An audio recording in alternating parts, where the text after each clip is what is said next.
Using the progress chart. After an intervention plan is created, the coach works with the teacher to implement this plan effectively. The progress chart is where teachers enter data to track the student's progress. Coaches use the data from the progress chart to track several important items. First, the data shows the student's response to the intervention. Then, coaches and teachers use the data to discuss the student's response.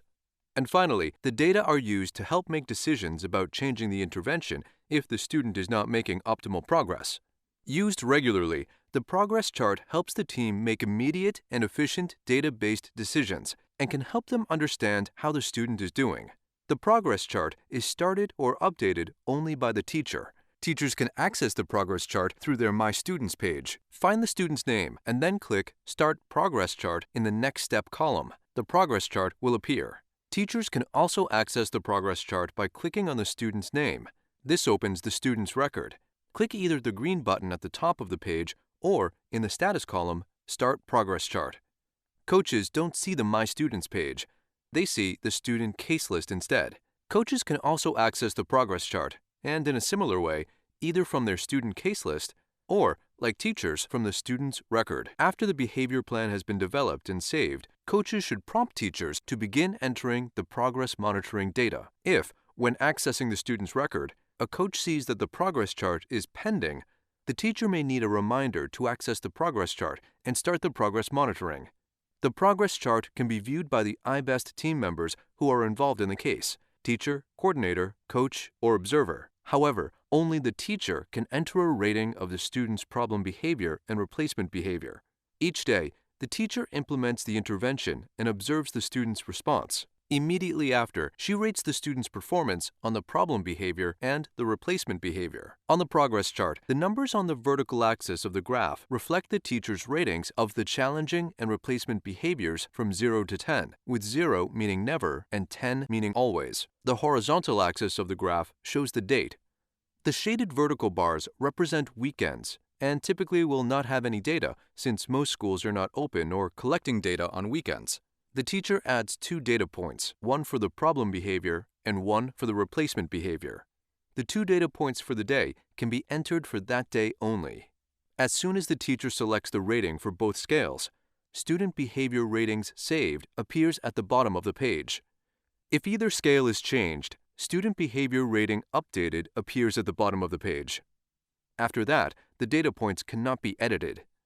The data points will connect if they are collected on consecutive days. For example, the data points from Monday to Wednesday will not be connected unless the teacher takes data on Tuesday. There are several ways to increase and decrease the timeline. This will help you look for patterns in the data. You can click in the Zoom row to view 1 week, 1 month, 3 months, year to date, or 1 year's worth of data.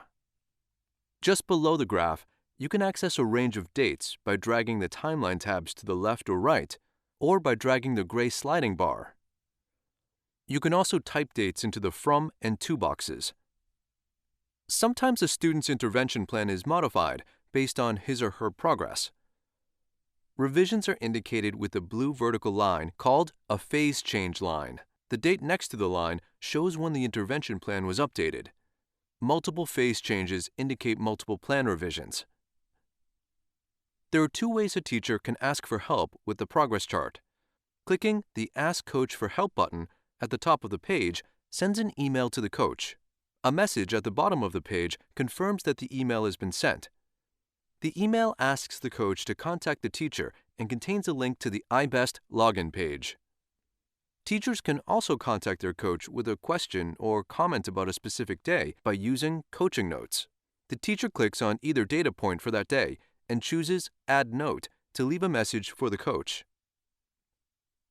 Clicking Add Note sends an email to the coach that contains a link back to the progress chart. The coach opens the progress chart, sees the teacher's note, and leaves a reply. In this way, the teacher and coach can use the coaching notes to exchange messages. Strategies from the intervention plan are shown below the student behavior ratings. This allows teachers and coaches to reference them as data are collected. If there are previous versions of the behavior intervention plan, you can select the left and right arrows next to the current plan to see the strategies from earlier plans. You can also see these versions by clicking the phase change line on the graph. The data must be monitored for this to be an effective decision-making app. After there are 3 days of data, the coach can begin to interpret the data. Here are 5 days of data. Let's consider the first question. Is a clear pattern evident? Yes, for both the problem behavior and the replacement behavior. If there were too few data points, or if there was a high level of variability, the coach would not be able to determine a pattern. The coach would need to follow up with the teacher. The second question that a coach should consider when looking at the data is, what does this pattern indicate about the problem behavior and the replacement behavior? For this example, the pattern shows that the problem behavior is decreasing and the replacement behavior is increasing. Overall, this is good news for the student and the teacher. The student is having fewer challenging behaviors, and the teacher is seeing the decrease while taking data on it. During the beginning of the implementation period, the coach needs to check in with the teacher to make sure the intervention is being applied and to see if the teacher needs any support. It's best to do these check-ins in person. After the teacher is comfortable with the plan and is consistently implementing it, the coach should sign into iBest at least weekly to examine the data. The coach should follow up by meeting with the teacher when any changes need to be made to the intervention. Also, the teacher should be encouraged to ask for additional coaching support when it's needed. After the data are stable for at least a couple of weeks, with the problem behavior low and the replacement behavior high, the coach and the teacher should discuss modifying the plan to decrease the level of support. Some students will need support longer to build more sustainable behavior. Let's review the progress chart. Each day, the teacher rates the student's problem behavior and the new replacement behavior. These ratings are graphed. The coach and the teacher use the student's response to the intervention plan to ensure that challenging behaviors decrease and new replacement behaviors increase.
Continue to Part 8, using the case summary.